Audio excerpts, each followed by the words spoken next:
नमस्कार मित्रों, मैं दीपक स्वागत करता हूं आपका अपने चैनल उत्कर्ष एकेडमी पर। चैनल पर नए हो तो चैनल को सब्सक्राइब करें, वीडियो को लाइक करना ना भूलें और अपने दोस्तों के साथ वीडियो को शेयर भी करें। तो दोस्तों शुरू करते हैं। वह एकमात्र भारतीय राजा जिसने भारत में और भारत के बाहर क्रांतिकारी आंदोलन में सक्रिय रूप से भाग लिया, तो वो थे महेंद्र प्रताप। किस भारतीय ने विदेश में पहली बार गणतंत्रात्मक सरकार की स्थापना की? तो महेंद्र प्रताप ने की। निम्नलिखित में से किन स्थानों पर भारत छोड़ो आंदोलन अधिक प्रभावकारी रहा? जो भारत छोड़ो आंदोलन है वो किन स्थानों पर अधिक प्रभावकारी रहा? तो देखते हैं। मिदनापुर और बसिया में भारत छोड़ो आंदोलन अधिक प्रभावकारी रहा।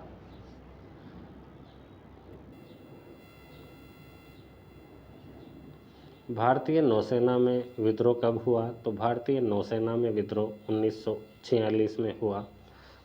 मिदनापुर जनपद में तामलुक में भारत छोड़ो आंदोलन के दौरान समानांतर सरकार स्थापित की गई, उसका नाम था जातीय सरकार।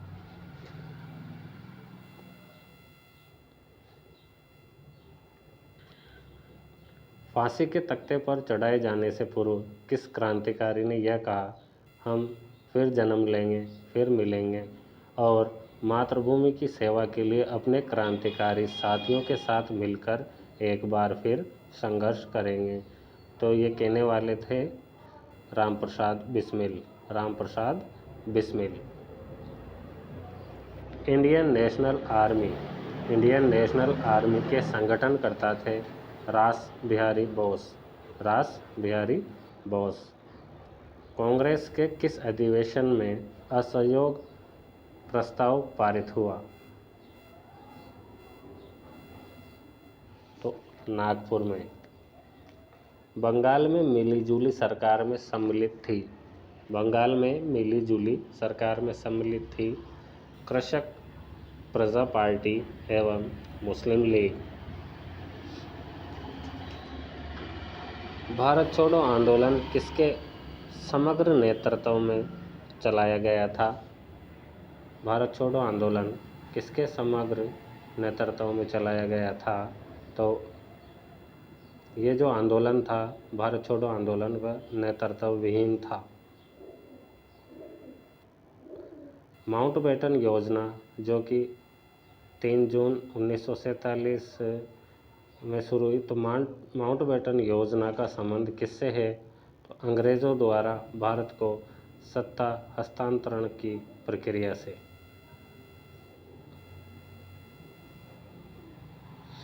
भारत छोड़ो आंदोलन के बाद मुस्लिम लीग ने पाकिस्तान दिवस कब मनाया? भारत छोड़ो आंदोलन के बाद मुस्लिम लीग ने पाकिस्तान दिवस कब मनाया? तो 23 मार्च 1943 को। किसे महाराष्ट्र का सुकरात कहा जाता है? तो महादेव गोविंद रानाडे। निम्न में से किसने दक्षिण अफ्रीका में गांधी के रंगभेद के नीति के विरुद्ध संघर्ष में उनका साथ दिया? तो वो थे गोपाल कृष्ण गोखले। दक्षिण अफ्रीका में गांधी के रंगभेद नीति के विरुद्ध संघर्ष में उनका साथ दिया था गोपाल कृष्ण गोखले ने। प्रांतीय स्वायत्तता की शुरुआत किस अधिनियम के द्वारा की गई? तो प्रांतीय स्वायत्तता की शुरुआत 1935 के अधिनियम द्वारा शुरू की गई। 1935 के अधिनियम के द्वारा शुरू हुई।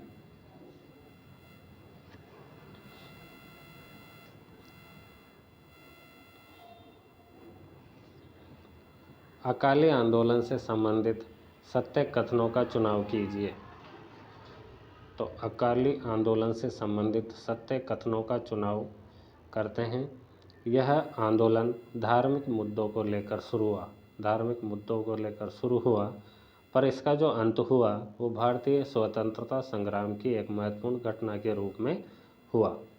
आंदोलन का मूल मकसद जो था वो गुरुद्वारों को, जो भ्रष्ट महंत थे, उनके चंगुल से मुक्त कराना था और आंदोलनकारियों ने स्वयंसेवकों को संगठित करके छोटे छोटे गुट बनाए। इन गुटों को कहा जाता था जत्था।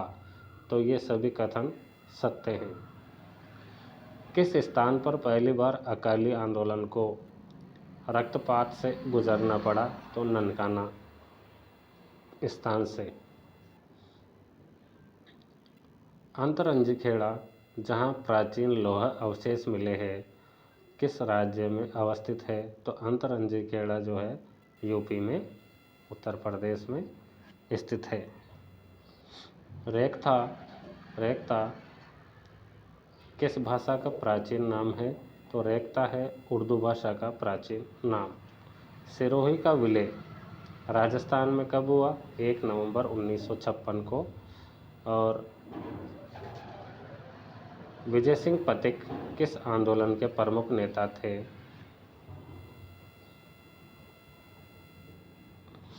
तो सिरोही किसान आंदोलन के। राजस्थान में कायस्थों का महत्व बढ़ गया था क्योंकि वे उर्दू फारसी के ज्ञाता थे। किस महंत ने अकाली आंदोलनकारियों की चुनौती से निपटने के लिए 500 किराए के गुंडे जुटाए और उन्हें बंदूकों, तलवारों, लाठियों और अन्य हथियारों से लैस किया? तो वो था महंत नारायण दास। सशस्त्र क्रांति के माध्यम से औपनिवेशिक सत्ता को उखाड़ फेंकना और एक संघीय गणतंत्र संयुक्त राज्य भारत की स्थापना करना किस संगठन का उद्देश्य था? तो वो था हिंदुस्तान रिपब्लिकन एसोसिएशन।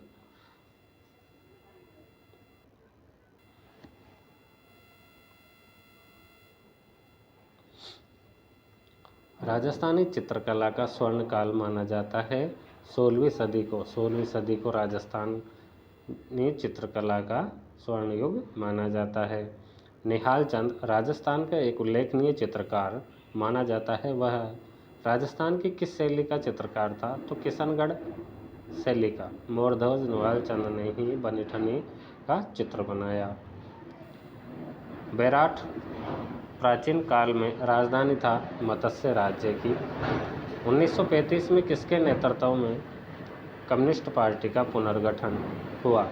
तो 1935 में जो कम्युनिस्ट पार्टी है उसका गठन हुआ पीसी जोशी के नेतृत्व में। पीसी जोशी।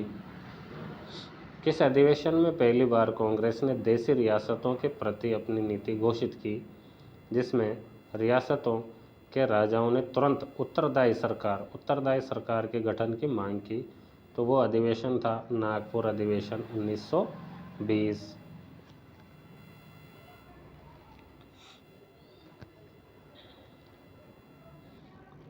राजपूतों को विदेशी मानने वाला इतिहासकार स्मिथ। कौन है? स्मिथ। गुर्जर प्रतिहार वंश की स्थापना हुई मध्य प्रदेश में।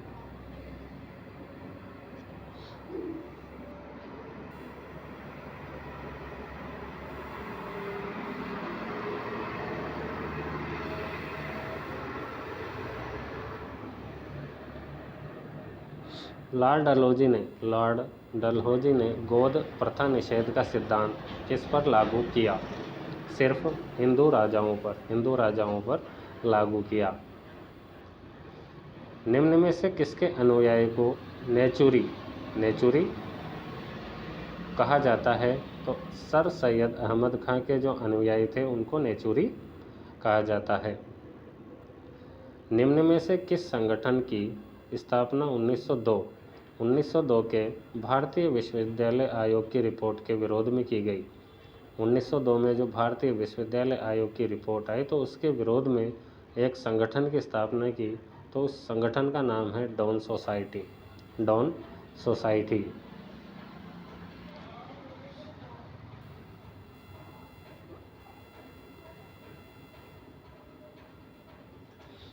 निम्न में से किस अधिनियम के अंतर्गत भारतीय सदस्यों को पहली बार बजट पर बहस करने तथा प्रश्न पूछने का अधिकार दिया गया? तो 1892 का जो अधिनियम था, उस अधिनियम के अंतर्गत भारतीयों को पहली बार बजट पर बहस करने और प्रश्न पूछने का अधिकार दिया गया। 1892 का अधिनियम। फ़र्रुखसियर की मृत्यु के बाद मुगल गद्दी पर बैठने वाले सुल्तानों का सही क्रम देखते हैं।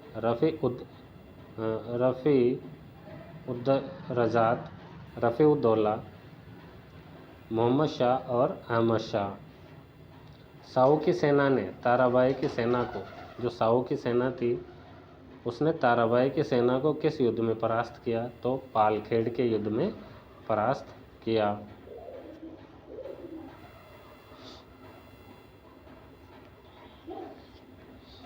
दक्षिण अफ्रीका की धरती पर कदम रखने वाले पहले भारतीय बैरिस्टर महात्मा गांधी निम्नांकित में से किसका जो मुकदमा लड़ने के लिए डरबन पहुंचे थे? तो दादा अब्दुल्ला का। 1857 के बाद सबसे बड़ा विद्रोह जिसकी गंभीरता एवं विस्तार को हम अब तक सैन्य सुरक्षा की दृष्टि से छिपाए हुए हैं। तो ये जो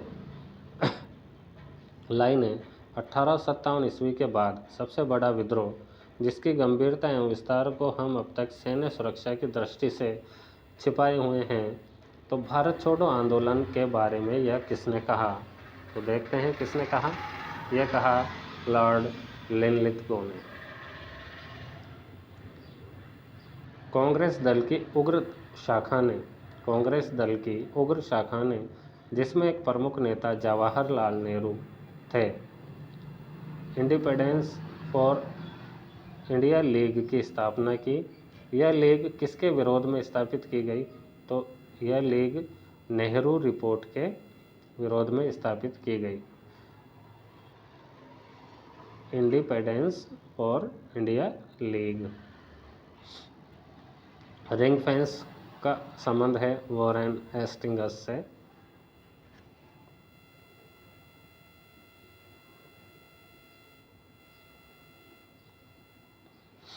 भारतीय स्वतंत्रता अधिनियम 1947 किस तिथि को प्रभावी हुआ? तो 15 अगस्त 1947 को। गांधी इरविन समझौते में निम्नलिखित में से किन बातों का समावेश था? तो गोलमेज जो कॉन्फ्रेंस है उसमें भाग लेने के लिए कांग्रेस को आमंत्रित करना,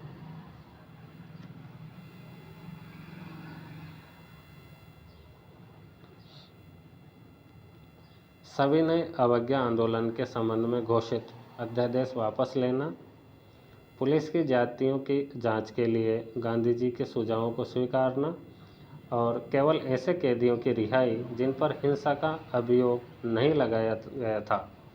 तो ये चारों ही कथन इसमें सत्य हैं। इंडियन एसोसिएशन ने किसका गठन करके राष्ट्रीय चेतना जगाने में महत्वपूर्ण भूमिका अदा की? तो वो था संगठन इंडियन नेशनल एसोसिएशन। जो इंडियन एसोसिएशन है ने गठन किसका किया? इंडियन नेशनल एसोसिएशन का गठन किया राष्ट्रीय चेतना जगाने के लिए।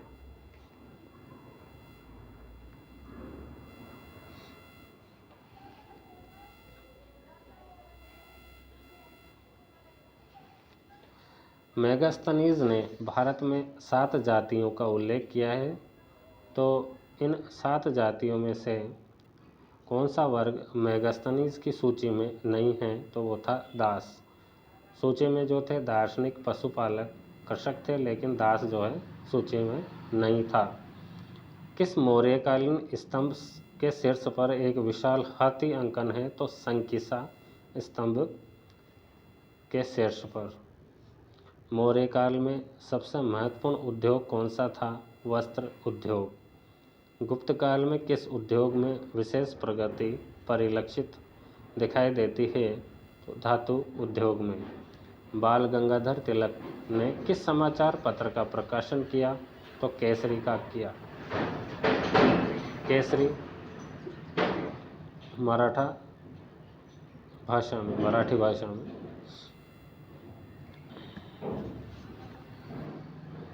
कांग्रेस स्थापना को समर्थन देने के पीछे सरकार का क्या उद्देश्य था? तो उद्देश्य था बढ़ती हुई साम्राज्यवाद विरोधी गतिविधियों से सुरक्षा। तिलक ने मांडले जेल में किस पुस्तक का प्रणयन किया?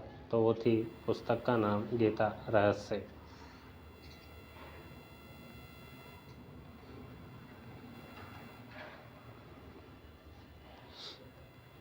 उन्नीस सौ छः के कांग्रेस के कलकत्ता अधिवेशन में उदारवादियों ने किस विभूति को अध्यक्ष बनाकर कांग्रेस विभाजन का संकट टाल दिया? तो दादा भाई नौरोजी को अध्यक्ष बनाकर कांग्रेस विभाजन का संकट टाल दिया गया।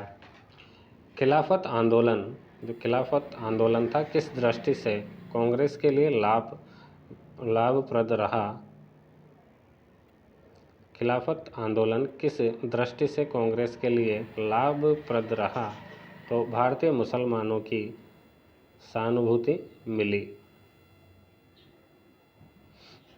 सविनय अवज्ञा आंदोलन में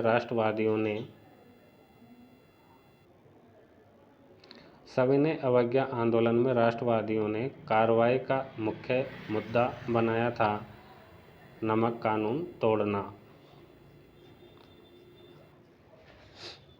मौर्य काल में कौन सी मृदभांड संस्कृति की परंपरा अपने चरम पर दृष्टिगोचर होती है? तो वो थी उत्तरी काली चमकीली मृदभांड परंपरा NBP। मौर्यकालीन जो थे उत्तरी काली चमकीली मृदभांड परंपरा NBP। अरुणद यवन साकेतम अरुणद यवनो मध्यमिकाम। शुंग काल में यवन आक्रमण के बारे में यह उल्लेख किस ग्रंथ में मिलता है? तो वो महाभाष्य में मिलता है। किस भारतीय अधिकारी को सामान्य भूल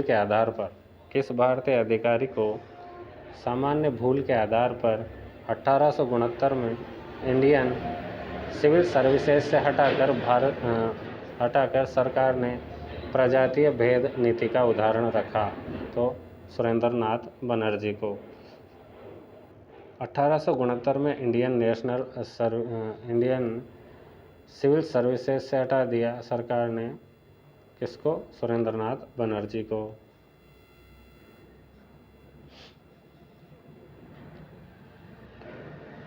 सविनय अवज्ञा आंदोलन में राष्ट्रवादियों ने कार्रवाई का मुख्य मुद्दा बनाया था नमक कानून तोड़ना। जलियांवाला बाग हत्याकांड के लिए जिम्मेदार अधिकारी था जनरल डायर। साम्राज्यवादी सरकार की किस नीति ने राष्ट्रवादियों को सरकार विरोधी बनाया? तो वो नीति थी समाचार पत्रों के कड़े शिकंजे की नीति। समाचार पत्रों के कड़े शिकंजे की नीति। गांधी इरविन समझौते की आलोचना किस आधार पर की गई?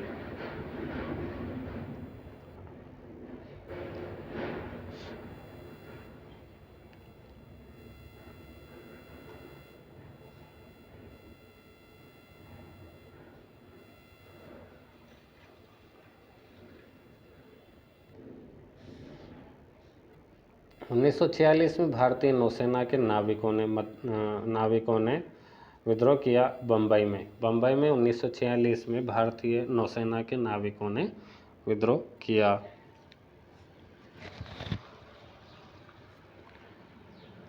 इंडियन एसोसिएशन ने किसका गठन करके राष्ट्रीय चेतना जगाने में महत्वपूर्ण भूमिका अदा की? तो इंडियन नेशनल कॉन्फ्रेंस।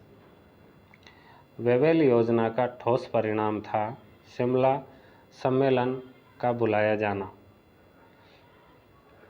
वेवेल योजना का ठोस परिणाम था शिमला सम्मेलन कॉन्फ्रेंस का बुलाया जाना।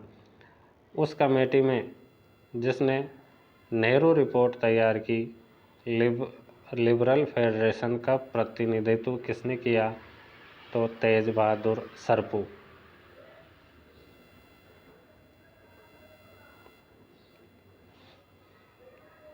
मजिस्ट्रेटों के अधिकारिता एवं ईस्ट इंडिया कंपनी द्वारा स्थापित दंड न्यायालयों से यूरोपीय समुदाय को प्रदत्त छूट को रद्द करने के लिए बिल कब पारित हुआ था? 1882 में।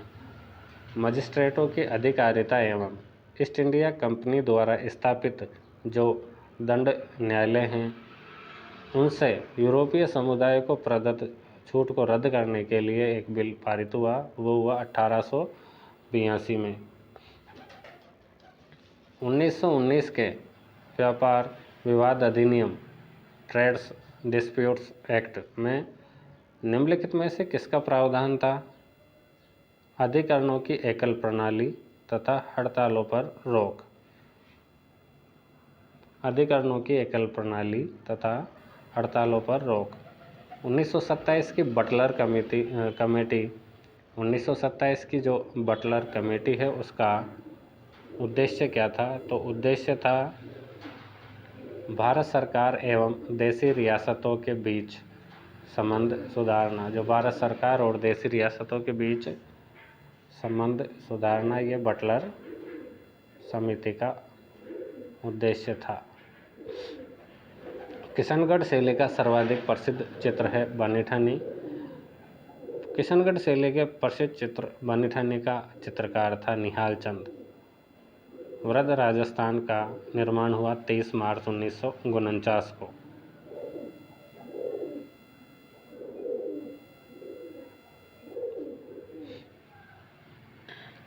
खुदा बाप बेटा दोनों पर रहम करे। खुदा बाप बेटा दोनों पर रहम करे। महमूद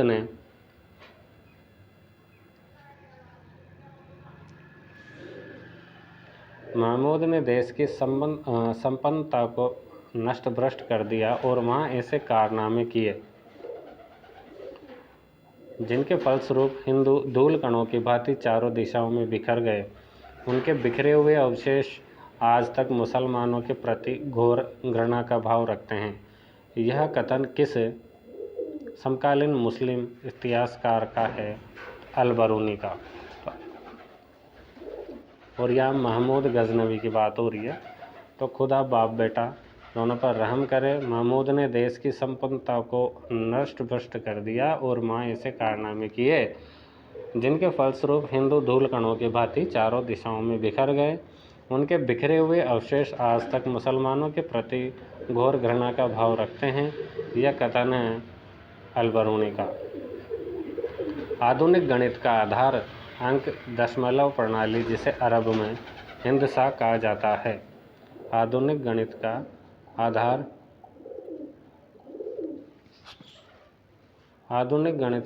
अंक एवं दशमलव प्रणाली, जिसे अरब में हिंदसा कहा जाता है, और जो यूरोपीय जगत में अरबिक न्यूमेरिकल सिस्टम कहलाता है, को अरबी गणितज्ञ ने अरब में प्रतिष्ठित किया। तो वो था कौन सा अरबी गणितज्ञ था? वो था अल-ख्वारिज़मी। तो दोस्तों, ये थे कुछ महत्वपूर्ण प्रश्न। वीडियो आपको अच्छा लगा हो तो वीडियो को लाइक करें, चैनल को सब्सक्राइब करें। धन्यवाद।